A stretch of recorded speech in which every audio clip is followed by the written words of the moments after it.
नमस्कार। बीजेपी ने कह दिया है कि 5 दिसंबर को महाराष्ट्र में बीजेपी का मुख्यमंत्री शपथ लेगा।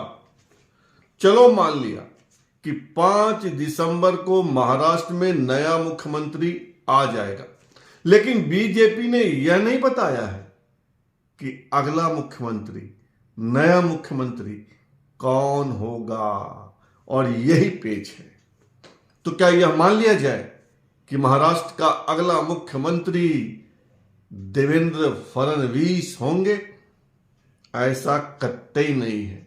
ऐसा इसलिए कि बीजेपी ने सिर्फ तारीख का ऐलान किया है, बीजेपी ने नेता का ऐलान नहीं किया है।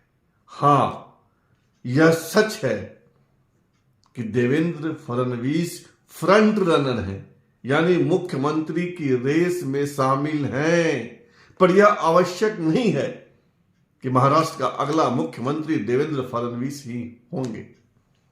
मोदी है, देवेंद्र के साथ ही कई और नाम बीजेपी के टॉप नेताओं के दिमाग में है और उन नेताओं के नाम पर विचार हो रहा है, गुना भाग चल रहा है कि किसे बनाने से क्या फायदा और क्या नुकसान होगा। तो आपको हम बता दे रहे हैं कि देवेंद्र फडणवीस के साथ और दो नाम है, दो नाम और जिस पर मंथन हो रहा है, विचार विमर्श चल रहा है। देवेंद्र के बाद दूसरा नाम है चंद्रशेखर बावनकुले। चंद्रशेखर बावनकुले भी नागपुर जिले से आते हैं और इस समय बीजेपी महाराष्ट्र बीजेपी के प्रेसिडेंट हैं। नागपुर से लगी हुई सीट, कामठी से 4 बार के एमएलए हैं। और सबसे खास बात, महाराष्ट्र के बड़े नेता, महाराष्ट्र में बीजेपी के बड़े नेता नितिन गडकरी के खासम खास हैं। चंद्रशेखर बावनकुले 4 बार के एमएलए हैं, बीजेपी के स्टेट प्रेसिडेंट हैं और 2019 में इनका टिकट कट गया था। तब हाय तौबा मची थी, लेकिन थोड़े समय बाद 2022 में इनको बीजेपी महाराष्ट्र का प्रेसिडेंट बना दिया गया। और चंद्रशेखर बावनकुले 2014 से 2019 तक देवेंद्र फडणवीस के मंत्रिमंडल में मंत्री थे, ऊर्जा मंत्री थे।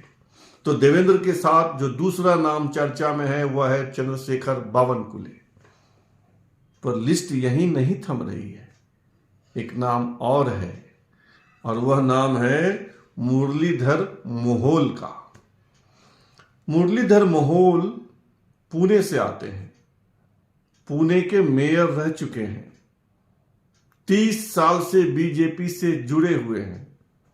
2024 में पुणे से ही लोकसभा के लिए चुने गए और कमाल यह है कि पहली बार एमपी बने और पहली बार ही मोदी मंत्रिमंडल में शामिल कर लिए गए। मुरलीधर मोहोल इस समय मोदी मंत्रिमंडल में राज्य मंत्री हैं। तो यह पक्का मानकर नहीं चलिए कि देवेंद्र फडणवीस ही महाराष्ट्र के अगले मुख्यमंत्री होंगे। यह मानकर चलिए कि इन 3 में से कोई भी हो सकता है। देवेंद्र हो सकते हैं, चंद्रशेखर बावनकुले हो सकते हैं और मुरलीधर मोहोल भी हो सकते हैं। चंद्रशेखर बावनकुले तेली समाज से आते हैं, समझ गए? यानी प्रधानमंत्री जिस समाज से आते हैं उसी समाज से आते हैं चंद्रशेखर बावनकुले। देवेंद्र फडणवीस ब्राह्मण समाज से आते हैं। तो बीजेपी के नेता जब बैठते हैं तो जाति, समाज, क्षेत्र, अपने अनुकूल, अपनी अनुकूलता, वोट की अनुकूलता, सबको जोड़े रखने की क्षमता, लीडरशिप क्वालिटी, सब कुछ पर विचार करते हैं। तो विचार चल रहा है 5 तक इंतजार कीजिए। 5 दिसंबर को महाराष्ट्र को नया मुख्यमंत्री मिल ही जाना चाहिए। फिलहाल इतना ही, और आपसे आग्रह है कि आप इस चैनल को सब्सक्राइब कीजिए, ज्वाइन कीजिए, लाइक शेयर और कमेंट कीजिए। शुभ रात्रि, शब्बा खैर।